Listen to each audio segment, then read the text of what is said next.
Mission institute के YouTube channel पर मैं जैसा सभी प्यारे विद्यार्थीगणों का स्वागत करता हूं। मेरे प्यारे विद्यार्थीगण, आप समाज से संबंधित प्रश्नोत्तरी को हल कर रहे थे। आज समाज से संबंधित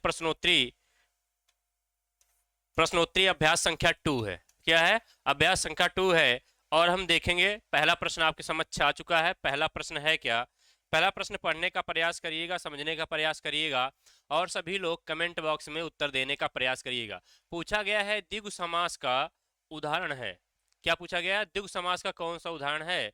यानी कि राज रानी द्विगु समास का उदाहरण है, पीताम्बर द्विगु समास का है, त्रिभुवन द्विगु समास का है, भूदेव द्विगु समास का है। कमेंट करिएगा ए बी सी डी तीन चारों विकल्पों में से कौन सा विकल्प आपका सही है। हमने आपसे बताया था द्विगु समास में पहला पद क्या होगा? संख्यावाची होगा। क्या होगा? संख्यावाची होगा। और उसके बाद क्या आएगी? संज्ञा आएगी। क्या आएगी? तो वहां कौन सा समास होगा? द्विगु समास होगा। कौन सा समास होगा? द्विगु समास होगा। ठीक है ना? अभी यहां देखिएगा, राज रानी में कहीं ऐसा दिख रहा है संख्यावाची? नहीं। पीताम्बर में दिख रहा है संख्यावाची? नहीं। त्रिभुवन में हाँ दिख रहा है, तीन भवनों का समूह त्रिभुवन। ठीक ना? आपका सी विकल्प सही है। बाकी इसमें पीताम्बर में आपका बहुब्रीहि समास है। क्या है? बहुब्रीहि समास है। कौन सा समास है? बहुब्रीहि समास है। ठीक है, महत्वपूर्ण है, इसे भी ध्यान रखिएगा। प्रश्न संख्या 1 में आपका सी विकल्प सही है। कौन सा सही है? सी विकल्प आपका सही है। आइए आगे देखते हैं। अगला प्रश्न है अनायास। क्या दिया गया है? अनायास में कौन सा समास है? अनायास में न तत्पुरुष समास है, द्वंद्व समास है, द्विगु समास है, अव्ययीभाव समास है। कमेंट करिएगा अनायास में ए विकल्प, बी विकल्प, सी विकल्प, डी विकल्प कौन सा समास है। कमेंट करिएगा सभी लोग। अब यहां देखिएगा, द्विगु समास में क्या होते हैं? दोनों पद प्रधान होते हैं। क्या होते हैं? दोनों पद प्रधान होते हैं। यानी आपका पूर्व पद भी प्रधान होगा और आपका उत्तर पद भी प्रधान होगा। क्या होगा? उत्तर पद भी क्या होगा? प्रधान होगा। तो वहां कौन सा समास होता है? द्विगु समास होता है। और द्विगु समास के आप लोग जानते हैं कितने भेद होते हैं? 3 भेद होते हैं। कितने भेद होते हैं? 3 भेद होते हैं। पहला भेद आपका आता है इतरेत्तर द्वंद। क्या आता है? इतरेत्तर द्वंद आता है। इतरेत्तर द्वंद आता है। उसके बाद दूसरा भेद आपका आता है वैकल्पिक द्वंद। वैकल्पिक द्वंद क्या आता है? वैकल्पिक द्वंद। और तीसरा आपका भेद आता है समाहार द्वंद। समाहार द्वंद। ठीक है ना? समाहार द्वंद। और यहां हमने आपसे बताया था द्वंद्व समास में दोनों पदों के बीच में क्या लगे रहते हैं? योजक चिन्ह लगे रहते हैं। क्या लगे रहते हैं? योजक चिन्ह लगे रहते हैं। जबकि अनायास में ऐसा कुछ भी नहीं है। और द्विगु समास में हमने कहा था पहला क्या होगा? संख्यावाची होगा और दूसरा क्या होगा? संज्ञा होगा। क्या होगा? संज्ञा होगा। ऐसा कुछ है संख्यावाची आ रहा? नहीं। अव्ययी भाव में हमने कहा था पहला पद क्या होगा? प्रधान होगा। पहला पद क्या होगा? पहला पद क्या होगा? प्रधान होगा।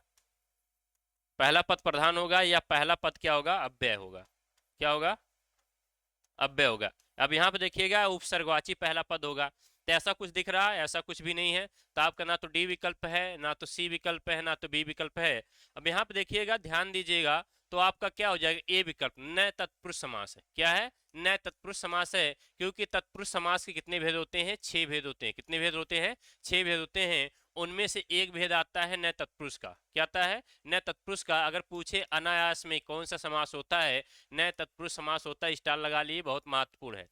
ठीक है ना? एक शब्द मैं और लिख रहा हूं, उस शब्द का आप लोग आंसर दीजिएगा कमेंट बॉक्स में। युधिष्ठिर। क्या लिख रहा हूं? युधिष्ठिर। इसमें बताइएगा कौन सा समास है। ठीक ना? युधिष्ठिर में बताइएगा। आप लोग कमेंट करिएगा युधिष्ठिर में कौन सा समास होता है, इसे आप लोग बताने का प्रयास करिएगा। ठीक है ना? आपका प्रश्न संख्या 22 में, क्योंकि इसके पहले हम पूर्व की क्लास में 20 तक प्रश्न देख चुके थे, अब हम 22 से शुरू किए हैं, 21 से शुरू किए हैं और प्रश्न संख्या 22 में आपका ए विकल्प सही है। आइए आगे बढ़ते हैं। अगला प्रश्न देखिएगा, गौ गौशाला। क्या है? गौशाला शब्द दिया गया है, इसमें पूछा गया है कौन सा समास है, गौशाला में कौन सा समास है। ठीक है, पहला आपका विकल्प है तत्पुरुष समास है, द्वंद्व समास है, कर्मधारय समास है, द्विगु समास है। और हमने कहा है द्विगु समास में क्या आएगा भैया, संख्या वाले पद आएंगे। क्या आएंगे, संख्या वाले पद आएंगे। ठीक ना। और कर्मधारक में क्या होगा, कर्मधारय समास में क्या होगा, विशेषण विशेष, विशेषण विशेष, विशेषण विशेष या फिर उपमेय उपमान। क्या होगा, उपमेय उपमान होगा। तो ऐसा भी है कहीं गौशाला में विशेषण विशेष उपमेय उपमान, ऐसा भी नहीं दिख रहा। संख्यावाची पद दिख रहा है, ऐसा भी नहीं दिख रहा। ठीक ना। और हमने कहा था द्वंद्व समास में दोनों पदों के बीच में क्या लगेगा, योजक चिन्ह लगता है। ऐसा कहीं दिख रहा दोनों पदों के बीच में योजक चिन्ह लगा हो, या फिर यहाँ पे या आता है, अथवा आता है, विग्रह करने पर और आता है। क्या आता है, और आता है, या फिर तथा आता है। ऐसा कुछ दिख रहा है, ऐसा भी दिख नहीं रहा। तो आपका कौन सा समास हो जाएगा, गौशाला में तत्पुरुष समास हो जाएगा। कौन सा हो जाएगा, तत्पुरुष समास हो जाएगा। यानी कि तत्पुरुष समास में क्या होता है, दूसरे पद की प्रधानता होती है, यानी कि उत्तर पद क्या होता है, उत्तर पद प्रधान होता है। उत्तर पद क्या होता है, प्रधान होता है। प्रसंख्या 23 में आपका ए विकल्प सही है। प्रसंख्या 23 में कौन सा विकल्प सही है, ए विकल्प आपका सही है। आइए अगले प्रश्न तरफ बढ़ते हैं। अगला प्रश्न है प्रसंख्या 24, देखिएगा है क्या, प्रसंख्या 24 है क्या, यहाँ समझने का प्रयास करिएगा। नवग्रह में कौन सा समास है। ठीक है ना, नवग्रह में कौन सा समास है, द्विगु समास है, तत्पुरुष समास है, द्वंद्व समास है, कर्मधारय समास है। बताइएगा नवग्रह में कौन सा समास है, द्विगु है, तत्पुरुष है, द्वंद्व है, या कर्मधारय। कर्मधारय समास में अभी हमने बताया है, या तो विशेषण विशेष हो, विशेषण क्या हो, विशेषण विशेष, क्या हो विशेषण विशेष, या पहले विशेष आ जाए बाद में विशेषण आए, या विशेषण पहले आ जाए विशेष बाद में आए। ठीक ना। या फिर क्या हो, उपमेय उपमान हो, उपमेय। ठीक ना, क्या आ जाए, उपमेय उपमान आ जाए, उपमेय उपमान। क्या आ जाए, उपमेय उपमान। उपमान पहले आ जाए, उपमेय बाद में आ जाए, आगे पीछे किया जा सकता है, उसमें कोई संदेह नहीं। तो ऐसा कुछ दिख रहा नवग्रह में, नहीं भैया ऐसा नहीं दिख रहा, डी विकल्प गलत हो जाएगा। द्वंद्व समास में हमने बताया है 3 भेद होते हैं, कौन कौन से होते हैं, इतरेत्तर द्वंद्व समास, इतरेत्तर द्वंद्व समास, वैकल्पिक द्वंद्व समास और समाहार द्वंद्व समास। ठीक है ना। और यहाँ पे हमने बताया 2 पदों के बीच में ये योजक चिन्ह लगा रहता है, तो उसे हम क्या कहते हैं, द्वंद्व समास कहते हैं। और एक बातों का और ध्यान रखिएगा, अगर समानतावाचक शब्द हैं, दोनों पद क्या है, समान है। ठीक है ना। यानी कि जैसे हमने कहा रात रात, क्या कह दिया हमने, रात रात, और फिर भी योजक चिन्ह लगा, जैसे हमने कह दिया दिन दिन, दिन दिन, फिर भी योजक चिन्ह लगा, हमने कहा पल पल। अब इसमें देखिएगा योजक चिन्ह, जब दोनों पद क्या होते हैं, समान होते हैं, यानी कि दोनों पद क्या होंगे, जब समान होंगे तो वहां योजक चिन्ह लगा रहेगा, फिर भी कौन सा समास होगा, अव्ययीभाव समास होगा।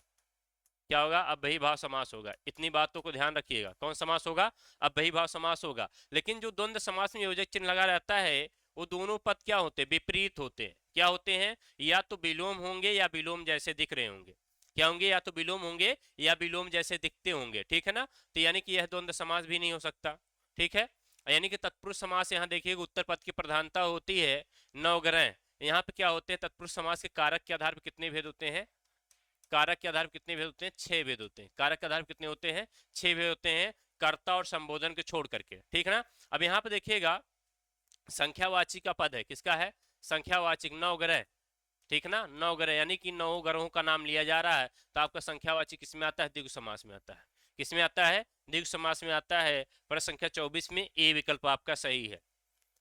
कौन सा है, ए विकल्प आपका सही है। इतनी बातों को ध्यान रखिएगा, जैसे आप कहते हैं दिनों दिन, दिनों दिन, रातों रात, रातों रात, दिनों दिन, रातों रात में अव्ययीभाव समास है, दिन दिन में अव्ययीभाव समास है, रात रात में अव्ययीभाव समास है, पल पल में क्या है, अव्ययीभाव समास है। कहने का मतलब दोनों पद जैसे समान दिख रहे हो। ठीक ना, दिन दिन आ जाए, रात रात आ जाए, बात बात आ जाए, पल पल आ जाए, तो वहां कौन सा समास होता है, अव्ययीभाव समास होता है। कौन सा समास होता है, अव्ययीभाव समास होता है। उम्मीद इतनी बातें आप लोग समझ चुके होंगे। प्रश्न संख्या 24 में ए विकल्प आपका सही है। ठीक है। अगला प्रश्न देखिएगा, प्रश्न संख्या 25,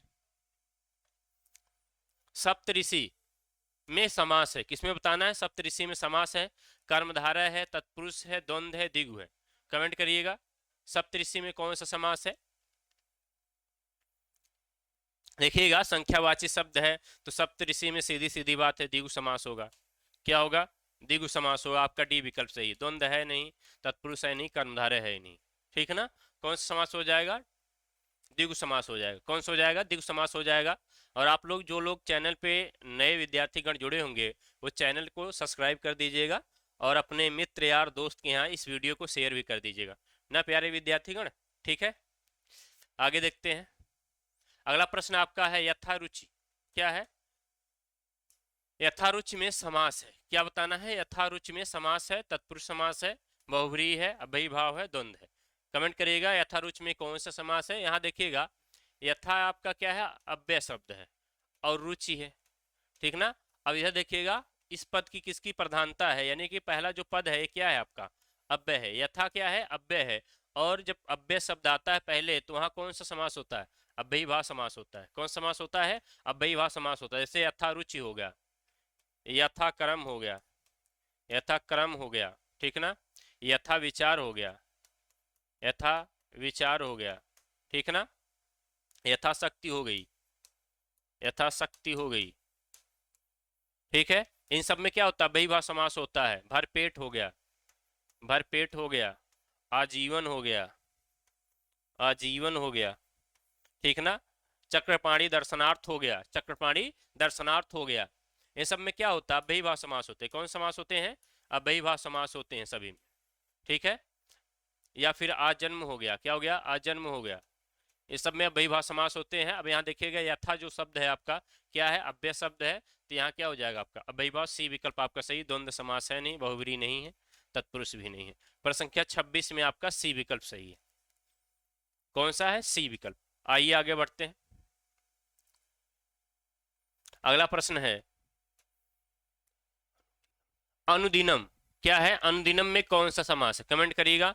अनुदिनम में कौन सा समास है? अव्ययीभाव है, कर्मधारय है, बहुव्रीहि है या द्वंद्व है? अनुदिनम, ठीक है ना। अनुदिनम में देखिएगा अनु आपका क्या है? उपसर्ग है। अनु क्या है? आपका उपसर्ग है। और दिन क्या है? दिन क्या है? आपका मूल शब्द है। यहाँ पे देखिएगा विशेषण विशेष भी नहीं, कर्मधारय नहीं होगा, न उपमेय उपमान है, कर्मधारय हो नहीं सकता। अन्य पद की प्रधानता तो है ही नहीं, बहुव्रीहि भी नहीं हो सकता।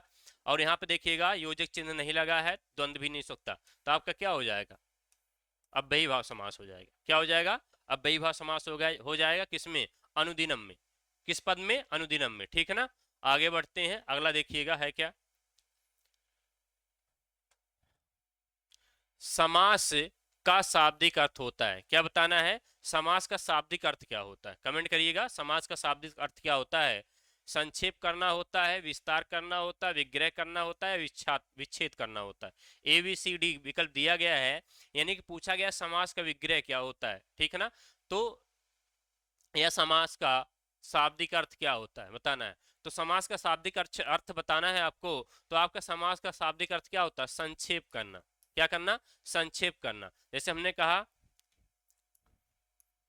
बैलगाड़ी, बैल की गाड़ी या फिर रेलगाड़ी, ठीक है ना। या फिर ऐसे कर लीजिए, हमने एक शब्द लिख दिया बैल गाड़ी। क्या भैया? बैलगाड़ी। यहाँ क्या हो जाएगा? बैल की गाड़ी। क्या हो जाएगा? बैल की गाड़ी, ठीक है ना। क्या हो जाएगा? बैल की गाड़ी। अब यहाँ देखिएगा ये आपका पूर्व पद है, ये आपका उत्तर पद है। क्या है? उत्तर पद है। अब इन्हीं को आपस में मिला देना ही क्या कहलाता है? संक्षेपीकरण या संक्षेप कहलाता है, ठीक है ना। इन्हीं को आपस में मिला देना यानी कि बैलगाड़ी कर देना। क्या कर देना?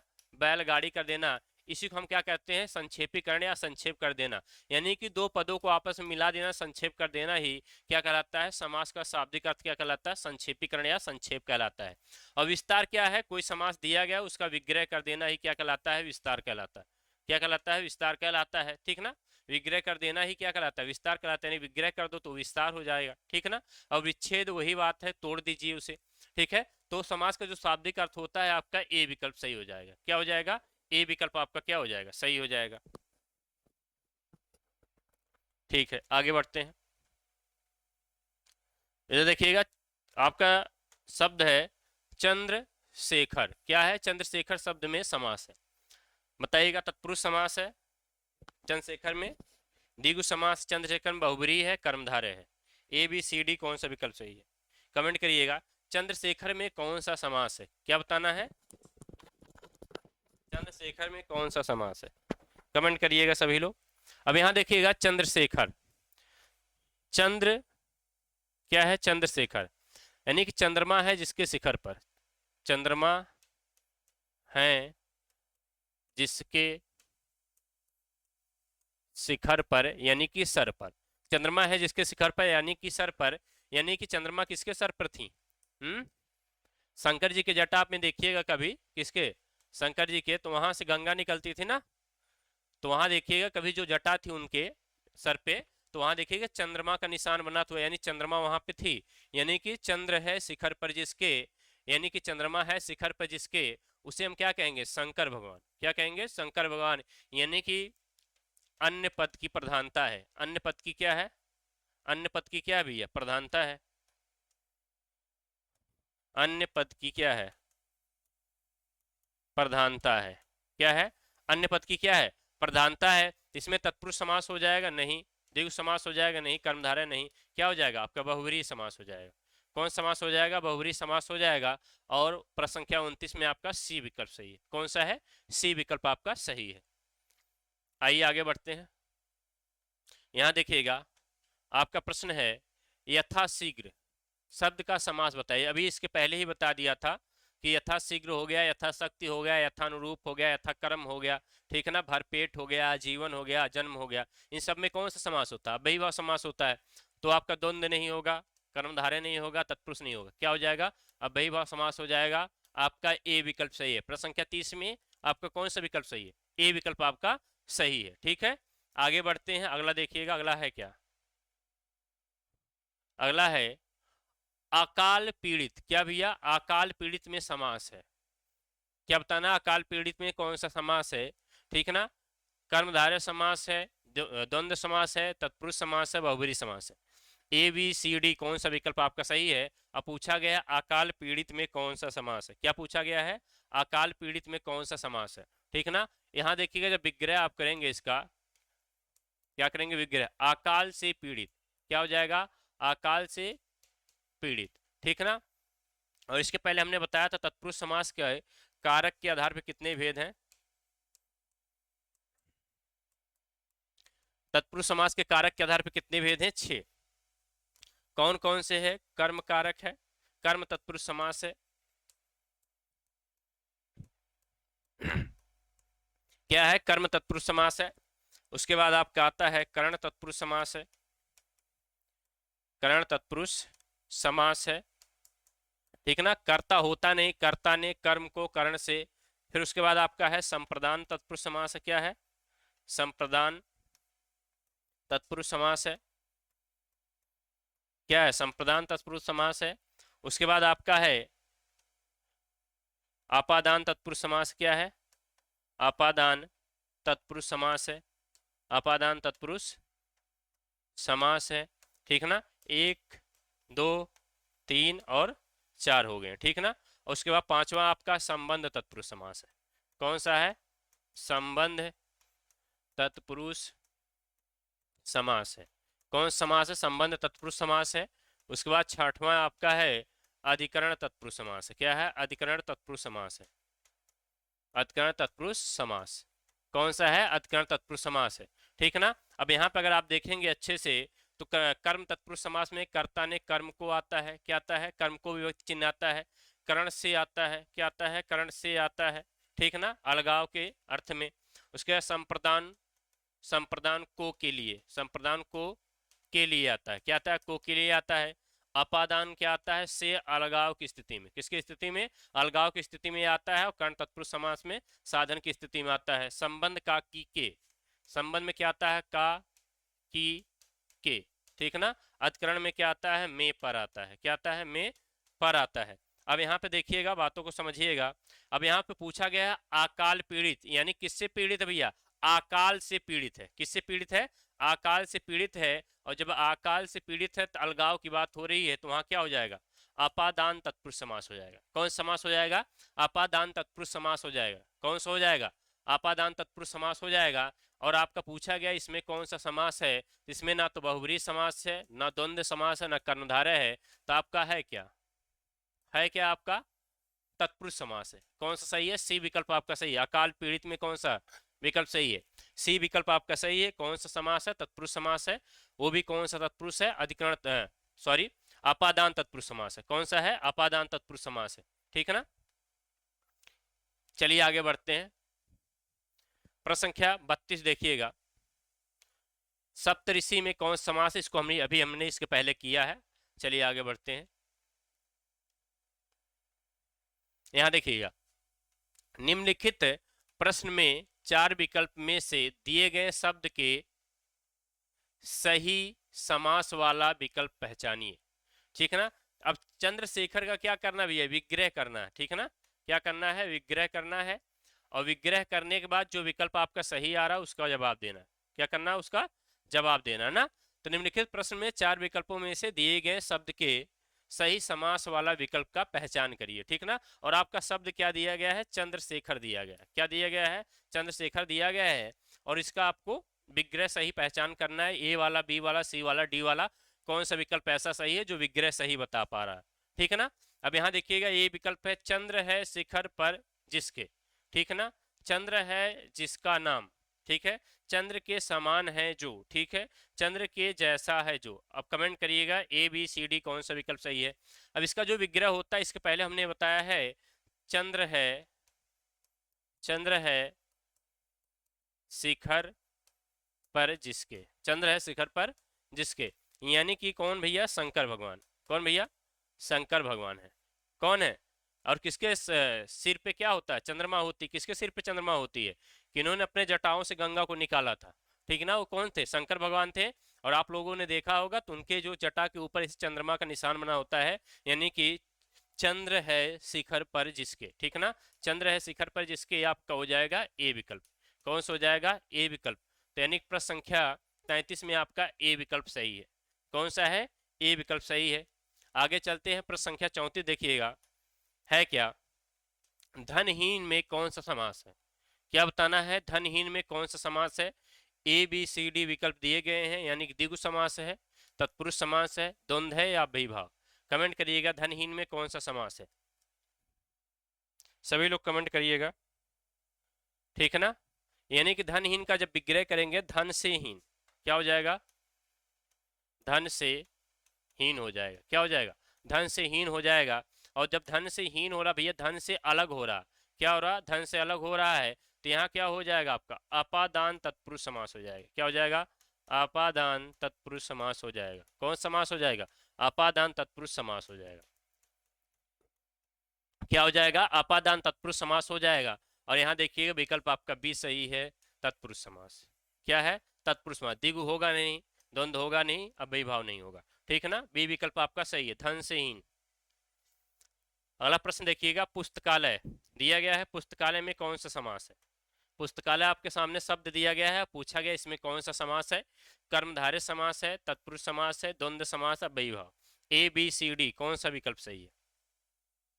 ठीक है ना, पुस्तकालय हो गया, बैलगाड़ी हो गया, ठीक है ना, रेलगाड़ी हो गया। इसमें देखिएगा, रेलगाड़ी, बैलगाड़ी, बैलगाड़ी आपका हो गया, विद्यालय, क्या हो गया, विद्यालय हो गया। ठीक ना, पुस्तकालय हो गया, क्या हो गया, पुस्तकालय हो गया। इन सब में कौन सा समास है, इन सभी में, इन सभी पदों में कौन सा समास होते हैं, तत्पुरुष समास होते हैं। कौन समास होते हैं, तत्पुरुष समास होते हैं। आपका बी विकल्प सही है। कौन सा है, बी विकल्प आपका सही है। ठीक है, अगला प्रश्न देखते हैं। अगला प्रश्न है क्या, इधर देखिएगा, अगला प्रश्न है, भाई बहन, भाई बहन में कौन सा समास है, बहुव्रीहि समास है, तत्पुरुष समास है, द्वंद्व समास है, या फिर द्विगु समास है। ठीक है, कमेंट करिएगा ए बी सी डी कौन सा विकल्प आपका सही है। ठीक है ना, सभी लोग कमेंट कर दीजिएगा, भाई बहन में कौन सा समास है, भाई बहन बताइएगा। और एक कुछ पद हम लिख रहे हैं, लाभ हानि में बताइएगा, लाभ हानि में बताइएगा। ठीक है ना, जय पराजय में बताइएगा, जय पराजय में बताइएगा। ठीक है ना, जय पराजय में बताइएगा, लाभ हानि में बताइएगा। इन सब में बताइएगा। माता पिता में बताइएगा, माता पिता में बताइएगा। पाप पुण्य में बताइएगा, पाप पाप पुण्य या पुण्य, ठीक है ना। इसमें बताइएगा, कमेंट करिएगा सभी में, इन सभी पदों में। अब यहाँ पे देखिएगा, हमने आपसे बताया था द्वंद्व समास कितने भेद होते हैं, 3 भेद होते हैं। पहला आपका आता है इतरेत्तर द्वंद्व। क्या आता है? इतरेत्तर द्वंद्व। कौन सा आता है? इतरेत्तर द्वंद्व आता है। उसके बाद दूसरा आपका आता है वैकल्पिक द्वंद्व आता है। क्या आता है? वैकल्पिक द्वंद्व आता है। क्या आता है? वैकल्पिक द्वंद्व आता है। और तीसरा आपका आता है समाहार द्वंद्व। क्या आता है? समाहार द्वंद्व। क्या आता है? समाहार द्वंद्व आता है, ठीक है ना। समाहार द्वंद्व में जैसे हमने कहा घास भूस, साग पात, साग पात, घास भूस, ठीक है ना, दाल रोटी, ये सब क्या हो गया आपका? समाहार द्वंद्व हो गया। कौन सा द्वंद्व हो गया? घास भूस हो गया, साग पात हो गया, दाल रोटी हो गया, नमक रोटी हो गया। ये सब इसमें कौन से समास हो जाते हैं? समाहार द्वंद्व हो जाते हैं। और वैकल्पिक द्वंद्व में कौन कौन से आते हैं? वैकल्पिक द्वंद्व में आपके आते हैं पाप या पुण्य, वैकल्पिक द्वंद्व कहलाते हैं। पाप या पुण्य क्या कहते हैं? वैकल्पिक द्वंद्व कहलाते हैं। ठीक, जय पराजय क्या कहलाते हैं? वैकल्पिक द्वंद्व कहलाते हैं। लाभ हानि क्या कहलाते हैं? वैकल्पिक द्वंद्व कहलाते हैं। भाई बहन क्या कहलाते हैं? वैकल्पिक द्वंद्व कहलाते हैं। जबकि माता पिता क्या कहलाते हैं? इतरेत्तर द्वंद्व कहलाते हैं। माता पिता किस में आएंगे? इतरेत्तर द्वंद्व में आएंगे, ठीक है ना। माता और पिता, माता और पिता किस में आ जाते हैं? इतरेत्तर द्वंद्व में आ जाते हैं। किस में आ जाते हैं? इतरेत्तर द्वंद्व में आ जाते हैं। और बाकी आपका लाभ हानि हो गया, जय पराजय हो गया, पाप पुण्य हो गया, ठीक, भाई बहन हो गया, ये सब किस में आ जाते हैं? वैकल्पिक द्वंद्व में आ जाते हैं। वैकल्पिक द्वंद्व का काम ही होता है किसी एक को ही लिया जा सकता है। समझ पा रहे हैं ना? जैसे आप लाभ या कमा सकते हैं या हानि हो सकती है। जैसे आप व्यापार कर रहे हैं, आप कल्पना करिए कि हमें लाभ भी मिल जाए और हानि भी मिल जाए, दोनों एक साथ हो जाए, संभव है नहीं, विकल्प बनेगा, एक ही हो सकता है, या तो लाभ हो सकता है या तो हानि हो सकती है, ठीक है ना। उसी तरीके जय पराजय होता है। आप ये समझिएगा कि ऐसा करिएगा कि भैया ऐसा हमको दोनों मिल जाए, जय भी हो जाए पराजय हो जाए, यानी कि हम युद्ध जीत भी जाएं और हार भी जाए, संभव है, एक ही हो सकता है। चाहे आप युद्ध जीतेंगे चाहे आप हारेंगे। तो यानी कि जब ऐसा कुछ बनता है तो वहाँ कौन सा होता है? वैकल्पिक द्वंद्व होता है। क्या होता है? वैकल्पिक द्वंद्व होता है। तो आपका सी विकल्प आपका सही हो जाएगा।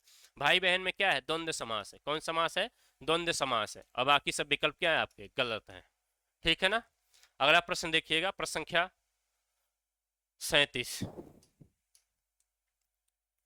जिस समास में अर्थ की दृष्टि से उत्तर पद प्रधान और पूर्व पद क्या होता है? गौण हो, उसे हम क्या कहते हैं? ठीक ना, यानी कि उत्तर पद की प्रधानता हो और पूर्व पद क्या हो? गौण हो।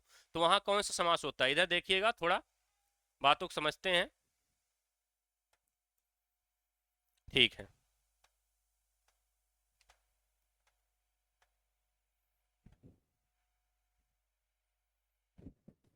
देखिएगा, जो अव्ययी भाव समास होता है आपका, क्या होता है? अव्ययी भाव समास। अव्ययी भाव समास में क्या होता है? आपका पूर्व पद क्या होता है? पूर्व पद आपका प्रधान होता है। पूर्व पद क्या होता है? प्रधान होता है। और उत्तर पद क्या होता है? आपका गौण होता है। क्या होता है? गौण होता है। क्या होता है? गौण होता है। उसके बाद अगला आपका आता है तत्पुरुष समास। क्या आता है? तत्पुरुष समास आता है। और तत्पुरुष समास में होता क्या है कि आपका उत्तर पद प्रधान होता है, उत्तर पद क्या होते हैं? प्रधान होते हैं। और आपका पूर्व पद क्या होता है? गौण होता है। पूर्व पद क्या होता है? गौण होता है। पूर्व पद क्या होते हैं? गौण होते हैं, ठीक ना। पूर्व पद क्या होते हैं? गौण होते हैं। उसके बाद अगला समास आपका आता है, ठीक ना, द्वंद्व समास। क्या आता है? द्वंद्व समास आता है। द्वंद्व समास में क्या होते हैं? दोनों पद प्रधान होते हैं। दोनों पद प्रधान होते हैं। क्या होते हैं भैया? दोनों पद प्रधान होते हैं। किसमें? द्वंद्व समास में क्या होते हैं? दोनों पद क्या होते हैं? प्रधान होते हैं, ठीक है ना। द्वंद्व समास में दोनों पद प्रधान होते हैं। उसके बाद जो अगला समास आपका आता है वह आपका आता है बहुब्रीहि समास। क्या आता है? बहुब्रीहि समास। कौन समास आता है? बहुब्रीहि समास आता है। इसमें अन्य पद की प्रधानता होती है। ना तो उत्तर पद प्रधान होता है, ना तो पूर्व पद प्रधान होता है ना। इसमें किसकी? अन्य पद की प्रधानता होती है। अन्य पद की क्या होती है? प्रधानता होती है। अन्य पद की क्या होती है? प्रधानता होती है। अब आपसे प्रश्न पूछा गया है कि किस समास में उत्तर पद प्रधान हो? क्या हो? उत्तर पद प्रधान हो। और उसके बाद क्या हो? पूर्व पद क्या हो?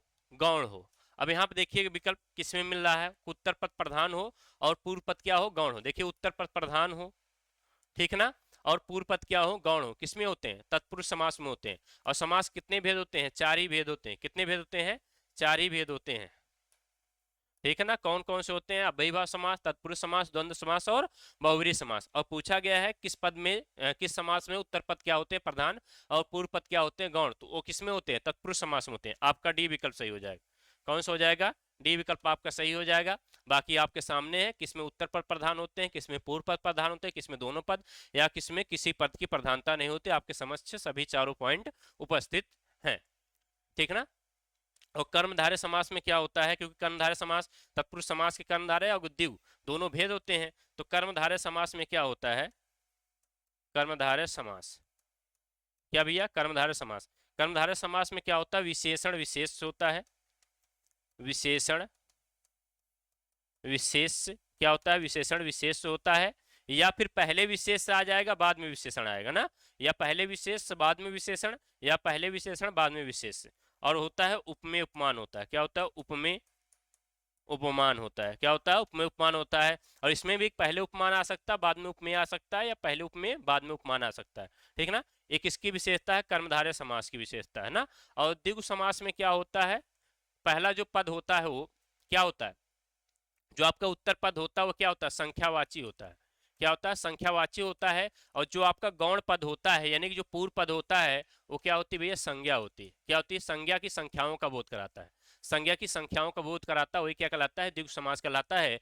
आपके प्रश्न संख्या 37 में डी विकल्प आपका सही है, ठीक ना। क्योंकि पूछा गया था किस समास में उत्तर पद प्रधान होते हैं और पूर्व पद क्या होते हैं, गौण होते हैं। तो तत्पुरुष समास में उत्तर पद प्रधान होते हैं और पूर्व पद क्या होता है, गौण होता है, ठीक है ना। आगे बढ़ते हैं, 38 नंबर प्रश्न देखिएगा। 38 नंबर है क्या, जिस समास में दूसरा शब्द प्रधान रहता है उसे कहते हैं, ठीक है ना। अब देखिएगा क्या पूछा गया है, जिस समास में दूसरा पद क्या हो, दूसरा शब्द क्या हो, प्रधान रहता है, ठीक है ना। कौन सा शब्द, दूसरा, उसे हम क्या कहते हैं, अव्ययीभाव समास कहते हैं, बहुब्रीहि कहते हैं, द्वंद्व कैसे हैं, तत्पुरुष कहते हैं। कमेंट करिएगा। अब आप देखिएगा अव्ययीभाव समास में क्या होता है कि पहला पद प्रधान होता है, क्या होता है, पहला पद प्रधान होता है, ठीक ना। और बहुब्रीहि में अन्य पद की प्रधानता होती है, क्या होती है, अन्य पद की प्रधानता होती है। किसकी होती है, अन्य पद की प्रधानता होती है। द्वंद्व में दोनों पद की प्रधानता होती है, किसमें होती है, दोनों पद की प्रधानता होती है, क्या होती है, दोनों पद की प्रधानता होती है। तत्पुरुष समास में क्या होता है, उत्तर पद की प्रधानता होती है, उत्तर पद की क्या होती है, प्रधानता होती है। यानी उत्तर पद का प्रधानता होती है, यानी दूसरा शब्द क्या होगा, प्रधान होगा, दूसरा शब्द क्या होगा, प्रधान होगा। अब पूछा गया है आपसे प्रश्न कि दूसरा शब्द प्रधान रहता है उसे हम क्या कहते हैं। तो यानी कि उत्तर पद प्रधान रहता है, क्या रहता है, उत्तर पद, यानी बाद वाला पद क्या रहता है, प्रधान रहता है। यानी कि दूसरा पद क्या रहता है, दूसरा शब्द क्या रहता है, प्रधान रहता है। तो उसे हम क्या कहेंगे, तत्पुरुष समास कहेंगे। क्या कहेंगे, तत्पुरुष समास कहेंगे। आपका डी विकल्प सही हो जाएगा। क्या हो जाएगा, डी विकल्प आपका सही हो जाएगा। आइए प्रश्न संख्या अगला देखते हैं। अगला प्रश्न है क्या, जिस समास में पहला या बाद का कोई भी पद प्रधान नहीं हो उसे हम क्या कहते हैं, ठीक ना। पहला या बाद का पद प्रधान, यानी कोई पद प्रधान ना हो, ना तो पूर्व पद प्रधान हो ना तो उत्तर पद प्रधान हो, उसे हम क्या कहते हैं, यानी वो कौन सा समास होता है। तो आप अभी हमने इसके पहले ही बताया है, जिसमें पूर्व पद प्रधान होता है, पूर्व पद प्रधान होता है उसे हम तत्पुरुष समास कहते हैं। और जिसमें अन्य पद की प्रधानता होती है, अन्य पद की क्या होती है, प्रधानता होती है, उसे हम बहुब्रीहि समास कहते हैं। यानी तो ना तो इसमें पूर्व पद प्रधान होता है ना तो इसमें उत्तर पद प्रधान होता है, यानी कोई पद प्रधान नहीं होता, ठीक ना। और हमने बताया है द्वंद्व समास में आपसे कि दोनों पद प्रधान होते हैं, क्या होते हैं, दोनों पद आपके क्या होते हैं, प्रधान होते हैं। किसमें होते हैं, द्वंद्व समास में होते हैं, ठीक ना। और कर्मधारय समास में हमने आपसे बताया है विशेषण विशेष होते हैं, विशेषण विशेष, विशेषण विशेष, या फिर उपमेय उपमान, उपमेय उपमान होते हैं। क्या होते हैं, उपमेय उपमान होते हैं। और आपसे प्रश्न पूछा गया है कि जिस समास में पहला या बाद का कोई पद प्रधान नहीं हो, तो यानी जब कोई पद प्रधान नहीं होता वहां कौन सा समास होता है, बहुब्रीहि समास होता है, ठीक है ना। क्योंकि इसमें अन्य पद की प्रधानता होती है, ना तो उत्तर पद प्रधान होता है ना तो पूर्व पद प्रधान होता है, यानी कि यहाँ पे कौन सा हो जाएगा आपका बी विकल्प सही हो जाएगा। कौन सा हो जाएगा? बी विकल्प आपका सही हो जाएगा। आज का आखिरी प्रश्न लेते हैं, आखिरी प्रश्न देखते हैं। आखिरी प्रश्न है क्या? जिसमें पहला शब्द विशेषण हो और दूसरा शब्द विशेष हो, ठीक ना? पहला क्या हो? विशेषण हो, दूसरा विशेष हो, उसे कौन सा समास कहते हैं या उसमें कौन सा समास होता है, क्या कहेंगे? ठीक है ना?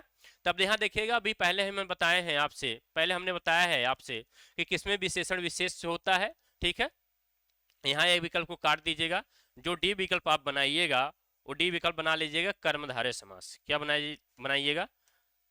कर्मधारय समास। डी विकल्प बनाइएगा कर्मधारय समास। क्या बना लीजिएगा? ये आपका डी विकल्प है ना। ए विकल्प आपका द्विगु समास है, बी विकल्प आपका बहुव्रीहि समास है, सी विकल्प आपका द्वंद्व समास है, डी विकल्प आपका क्या है? कर्मधारय समास है। अब यहाँ पे देखिएगा, जहां विशेषण विशेष होता है कौन सा होता है? विशेषण विशेष उपमेय उपमान। उपमेय उपमान किस समास में पाया जाता है? उपमेय उपमान किस समास में पाया जाता है? कर्मधारय समास में पाया जाता है। आपका डी विकल्प सही हो जाएगा और बाकी सब विकल्प क्या हो जाएंगे? खारिज हो जाएंगे। डी विकल्प आपका सही है, यानी कि जिसमें विशेषण विशेष हो वहां पे कौन समास होता है? कर्मधारय समास होता है। आपका डी विकल्प सही है। ठीक है ना? आज की प्रश्नोत्तरी यहीं पर रखते हैं मेरे प्यारे साथियों। जहां भी रहिएगा मस्त रहिएगा, हंसते रहिएगा, मुस्कुराते रहिएगा। जय हिंद। Thank you class.